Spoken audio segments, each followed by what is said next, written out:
good afternoon, brothers and sisters, wherever you're located at. This is your friend Mazatzin. And I'm here to talk to you a little bit about the ancient calendar systems. As you know, 2012 is here. And so what? What about it? What do we do now? Here we are, 2012. We've all been waiting for this for a long, long time. All over the world, people have been preparing for this for a long, long time. In our personal culture, we have a promise that was given to us since 1521, on August the 13th of 1521. Our young grandfather, who was the last spokesperson of our continental, you said, headquarters of the Confederation of the Eagle, whose name was Cuauhtemoc. His name means the eagle that descends, or the one that descends like the sun. He left us a message. He said that our son had gone into the house of transformation, and that one day he would return to us again.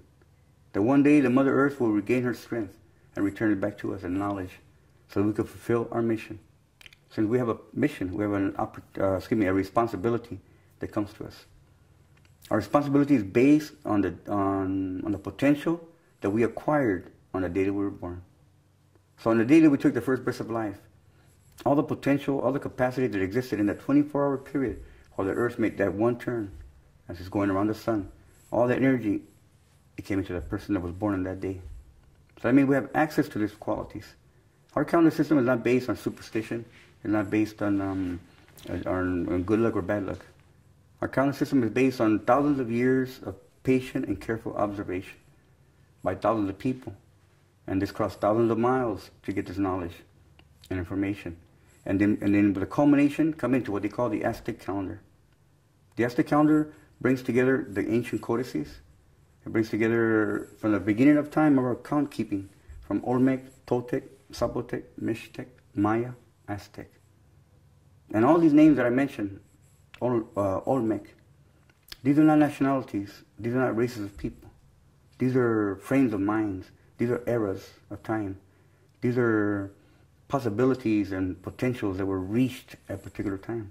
Olin, it comes Olmec comes from the word Olin, which means movement, and Mecatl is a rope. It means those who tied the movement of time and began to measure it, and began to record it and register it. Then we have Toltec, and Toltec comes to be those who use those measurements of their ancestors to create and to build and to invent, to the point that they became precise. Not perfect, but precise. Their mission was to learn not to settle for second best, to give it their all.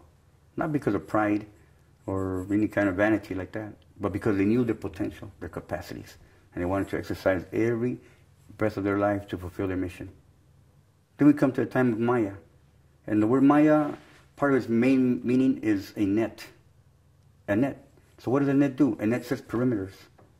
A net sets a space from here to here. So our grandfathers Mayas, their mission was to take us to the beginning of this cycle of time that we're coming to.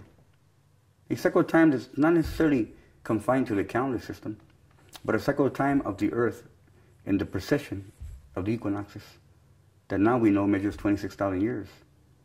In fact, the scientists were very amazed that our ancestors were able to measure that piece of time of the precession of the equinoxes, and more amazed that they measured when it began last time and when it ends this time, which would be December 21st of 2012. As we come into the winter solstice, solstice of the sun on December 21st. So as we're moving into this time period, we need to be prepared. And the best preparation we can have is to get back into the rhythm of the earth. Get back to the mother. Get back to the heartbeat of the earth. She saw us be born. We come from her, and we'll return back to her. So we're part of her, and she's part of us. But we need to get back into the rhythm. We've lost that rhythm. Some of us have gone so far away from the earth that we don't even imagine that that is our mother. But nonetheless, she feeds us, houses us, and clothes us every day. And to everything and everybody. So she feeds you, she feeds me, that's my mom, that's your mom. The son, that same way. My father, your father. Because he gives light and warmth like a good father to everything and everybody. And we don't look at them as gods, or we don't look at them as deities and worshiping them. We recognize them as a good father. Gives light and warmth. Because what does a father want for his child? But to have light, where he knows where he's going, and warmth. And what does a mother want for their child? But to have food, clothing, and shelter. In fact, you know that our mother will work her finger to the bone to make sure this happens. And that's why we appreciate, we call her Totlazo Tlanantzin Anahuac, our beloved and respectable Mother Earth.